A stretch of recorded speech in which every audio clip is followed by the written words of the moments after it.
pukul 6 waktu Indonesia Tengah. RRI ND menyiarkan Warta Berita.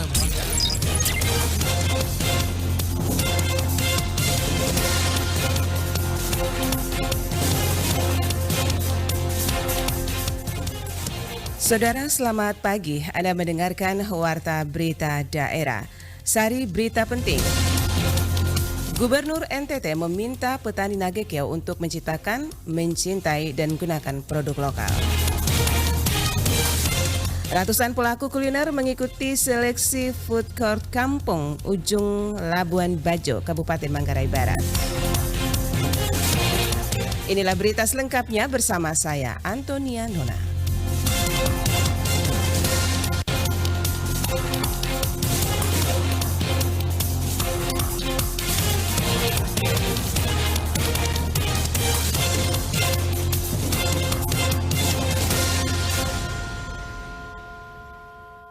Kami sampaikan berita pertama, pemerintah Kabupaten Manggarai Barat saat ini telah menyiapkan 40 lapak food court kampung pemerintah. Kami ulangi, food court kampung Ujung yang akan menjadi sentra destinasi wisata kuliner di Labuan Bajo, Kabupaten Manggarai Barat, NTT. Selengkapnya dilaporkan Veranda Garus.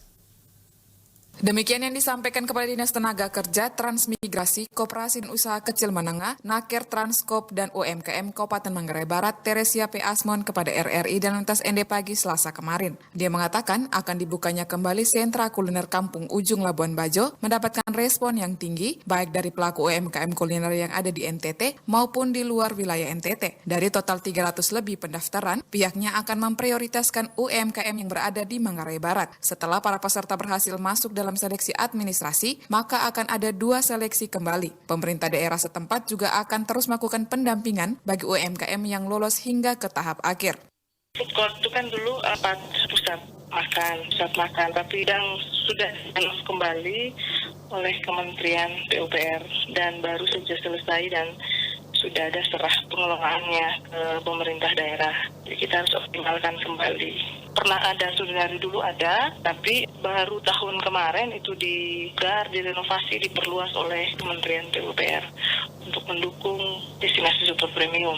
Di konsepnya masih sama untuk dimanfaatkan untuk pemberdayaan UMKM. Ditambahkannya, selain pelaku usaha yang berdomisili di Manggarai Barat, adapun persyaratan lainnya, yakni memiliki izin usaha di sektor yang sama dengan bisnis kuliner, memiliki NPWP, serta telah lama menggeluti bisnis kuliner. Sebagai salah satu upaya untuk mengakomodir serta memberikan akses bagi pelaku usaha agar mendapatkan tempat untuk berjualan, Dinas Naker Transkop dan UMKM bersama Perumda Bidadari juga membahas rencana memberlakukan OPS penjualan ke dalam 2 jadwal, yakni pagi dan malam hari. Setelah seleksi administratif, kita hanya melihat administratif, artinya betul-betul UMKM yang pernah membuka usaha, artinya betul-betul bukan pemula karena ini standarnya premium. Terus yang kedua, kita lihat apa relevansi antara nomor izin berusahanya, NIB-nya dengan usaha yang tekuni.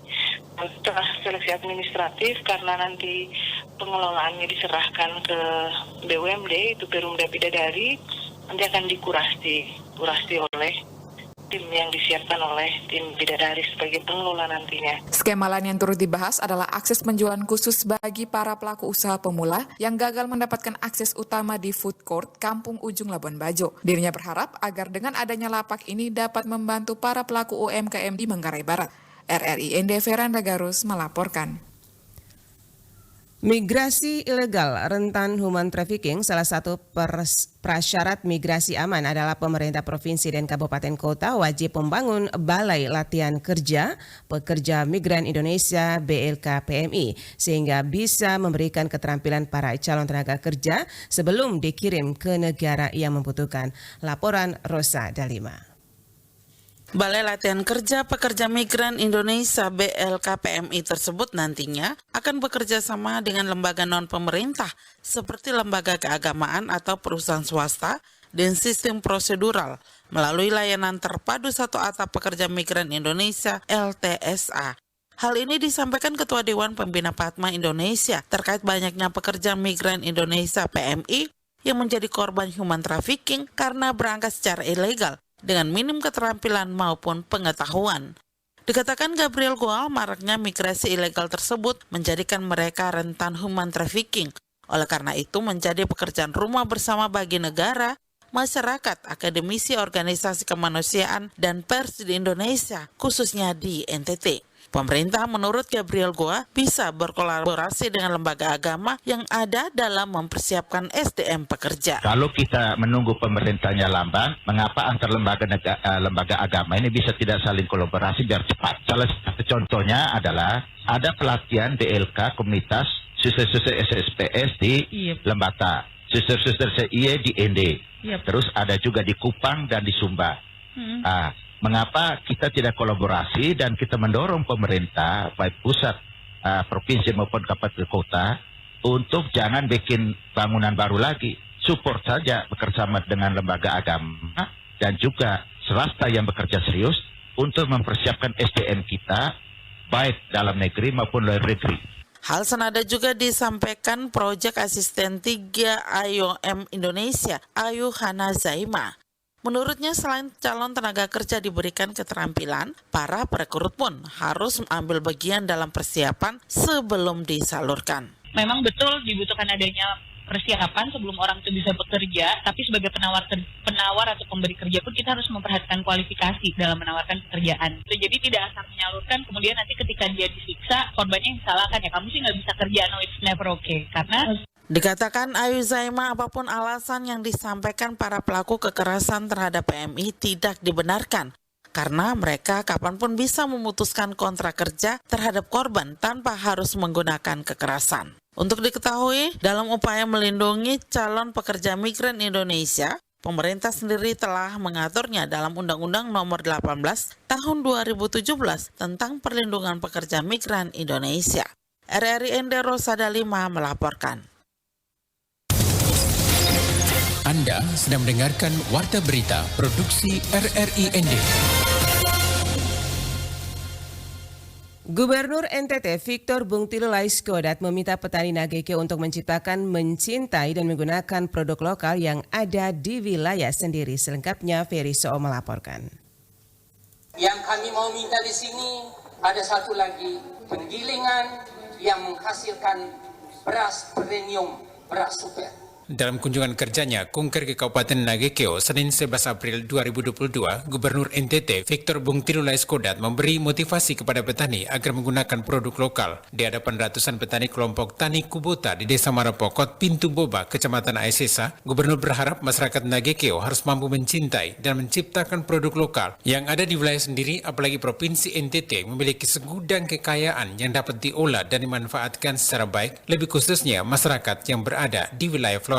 Menurut Gubernur, Nagekeo memiliki potensi melimpah yang harus dikelola secara baik dan benar. Kedepan diharapkan Nagekeo bukan hanya menjadi lumbung beras, tapi juga menjadi lumbung jagung di Nusa Tenggara Timur. Untuk itu, masyarakat Nagekeo harus mampu menciptakan inovasi baru yang lokal agar bisa maju. Dengan mengembangkan produk ekonomi lokal, menurut Gubernur bisa dipasarkan ke wilayah kabupaten kota lainnya di Nusa Tenggara Timur atau keluar NTT. Pada kesempatan tersebut, Bupati Nagekeo Yohanes Don Bosco Do menyampaikan terima kasih kepada Gubernur yang telah memberikan bantuan anggaran bagi perbaikan saluran irigasi Mbai. Bupati Don mengatakan bahwa tahun ini akan lakukan pengerjaan di sekunder 1 dan sekunder 3 dan tahun depan dilanjutkan dengan primer dan perbaikan minor di bantalan bendungan. Tahun ini kami mengalami buka tutup irigasi karena rezeki yang kami dapat dari Bapak Gubernur bahwa irigasi Mbai tahun ini tahun kedua mendapat bantuan soft load, dan tahun ini sekunder 1 dan sekunder 3 yang dikerjakan. Tahun depan primer dan perbaikan minor di bantalan bendungan. Dan tahun ini kami mengalami buka tutup air, jadi tutup 10 hari, 7 hari buka. Dan sejak Juni yang akan datang, tutup total untuk pintu sekunder 1 dan 3, sehingga hampir 3.000 hektar yang akan tidak bisa diolah. Sementara salah satu warga Pintu Boba menyampaikan ucapan terima kasih kepada Gubernur atas segala kebijakan anggaran yang telah mereka terima dalam pembangunan dan peningkatan sarana pertanian seperti pekerjaan jalan tani dan pembangunan saluran irigasi. Menurutnya, intervensi anggaran pemerintah kepada petani di Pintu Boba telah membantu perbaikan peningkatan sarana irigasi hingga 60% dari total keseluruhan panjang irigasi 5.750 meter. Sementara peningkatan jalan inspeksi pertanian dari total 5.750 meter jalan tani, 3.500 meternya telah dikerjakan. Masyarakat juga meminta agar pemerintah daerah, baik provinsi maupun kabupaten, dapat memberi mereka tambahan 31 unit alat dan mesin pertanian dan juga mesin penggilingan padi untuk menghasilkan beras premium. Luas lahan yang ada di wilayah Kubota ini seluas 79 hektar,82 digarap oleh 83 petani. Pada poin ini kami dari kelompok ini menyampaikan terima kasih kepada Bapak Gubernur juga Bapak Bupati dengan kebijakannya telah membantu kami 60% dari parit yang baik dari tersir maupun kuarter sudah dikerjakan, sisa 40%. Dari total 5.750 meter yang sudah dikerjakan 3.250, sisanya 2.500 meter. Dalam kegiatan kunjungan kerja kali ini, Gubernur NTT juga memberikan bantuan kredit merdeka dari Bank NTT Cabang Bai kepada kelompok tani sebesar 5 juta rupiah. RRI ND, Ferry Soo melaporkan. Badan Narkotika Nasional Wilayah Provinsi Nusa Tenggara Timur gelar workshop bagi kegiatan anti narkoba di lingkungan sekolah di Kabupaten Inde. Laporan Rovinus Vula. Lembagaan BNN di kabupaten. Namun tidak serta-merta kita membentuk, kita juga harus ada telaah. Sebagai wujud kepedulian terhadap masa depan bangsa di tangan generasi muda, Badan Narkotika Nasional BNN Provinsi Nusa Tenggara Timur menyelenggarakan workshop anti narkoba pencegahan dan penyalahgunaan. Kegiatan workshop anti narkoba di lingkungan pendidikan di Kabupaten Ende diikuti sebanyak 30 orang tenaga pendidik utusan dari masing-masing sekolah di Kabupaten Ende berlangsung di Aula Hotel Grand Wisata pada Selasa 12 April 2022 di Ende. Melalui kegiatan workshop diharapkan para peserta menyadari akan bahayanya narkoba, menghindari narkoba, yang tak kalah pentingnya peserta akan ikut mensosialisasikan dan ikut berperan aktif dalam gerakan anti narkoba khususnya di lingkungan sekolah. Kepada RRI mewakili Kepala Badan Narkotika Nasional Provinsi Nusa Tenggara Timur, Lia Novika Ulia mengatakan workshop tersebut digelar dalam rangka pelaksanaan program pencegahan, pemberantasan penyalahgunaan dan peredaran gelap narkoba P4GN di lingkungan pendidikan di Kabupaten Ende. Novika Ulia menjelaskan tujuan kegiatan workshop untuk menjaring pegiat anti narkoba di Kabupaten Ende khususnya di lingkungan sekolah supaya dapat menjadi perpanjangan tangan BNN dalam menginformasikan, menyebarluaskan informasi bahaya narkoba, terutama mengedukasi bagi para siswa atau pelajar di Kabupaten Ende terkait bahaya penyalahgunaan narkoba sehingga dapat meningkatkan daya pantau imunitas para pelajar terhadap ancaman penyalahgunaan dan peredaran narkotika serta mewujudkan sekolah bersih dari narkoba atau sekolah bersinar. Pencegahan narkoba, terus melalui rehabilitasi juga. Nah, seperti itu. Novika Ulia mengatakan saat ini Indonesia persoalan narkotika sangat genting. Kemudian angka prevalensinya sudah mencapai 3,4 juta penduduk penyalahgunaan narkoba, sementara untuk Provinsi Nusa Tenggara Timur memang prevalensi masih tergolong paling rendah 0,1% atau 4.875 penyalahguna narkoba. Dampak buruk dari penyalahgunaan narkoba, kata Novita, yakni merusak akhlak, mental, dan moral masyarakat karena narkoba sangat merusak generasi muda bangsa. Sementara itu, Kepala Sekolah SMA Negeri 1 Ende Yohanes Albinus Minggu kepada RRI mengatakan kegiatan workshop anti narkoba di lingkungan pendidikan di Kabupaten Ende yang diselenggarakan Badan Narkotika Nasional Wilayah Provinsi Nusa Tenggara Timur sangat baik bagi para pendidik, guru maupun kepala sekolah di tingkat SD, SMP, SMA, SMK yang ada di Kabupaten Ende.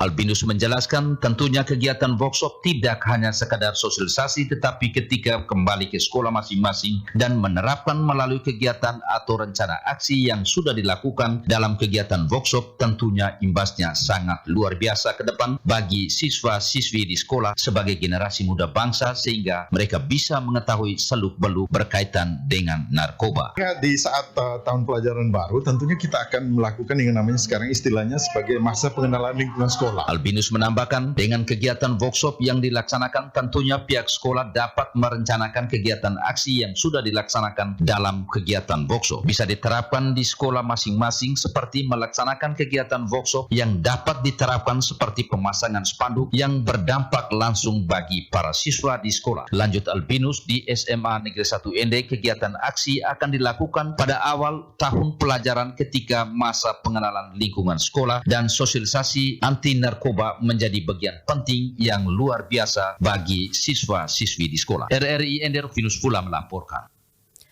Dinas Pertanian Kabupaten Ende menargetkan musim tanam April-September ASEP tahun 2022 di atas lahan seluas 2.500 hektar lebih untuk padi dan 100 hektar untuk jagung. Laporan Suimam. Kepala Dinas Pertanian Kabupaten Ende, Insinyur Marianus Alexander, kepada RRI di ruang kerjanya Selasa 12 April 2022 menjelaskan terkait musim tanam ini dari data yang ada pada musim tanam Okmar Oktober 2021 sampai Maret 2022, secara keseluruhan untuk padi itu sudah ditanam di atas lahan seluas 7.000 hektar dan ada sebagian kecilnya sudah mulai panen. Sedangkan untuk musim tanam ASEP April-September 2022 ini direncanakan sekitar 2.500 hektar lebih akan ditanami padi setelah panen Okmar ini. Kemudian untuk jagung sendiri akan ditanami di lahan seluas 100 hektar karena memang kebutuhan air cukup tinggi sebab pada April September itu curah hujannya tidak ada mengakibatkan air mengalami kekeringan. Air hanya ada di sawah. Nah, sawah tadi kita sudah tanam 2.000 lebih sehingga itu yang di tada sawah tada hujan yang ada itu yang kita akan tanam dengan jagung sekitar 100 hektar untuk ASEP ini. Dikatakannya untuk musim tanam ASEP ini tersebar di semua kecamatan yang ada irigasinya, sedangkan jagung ada di 18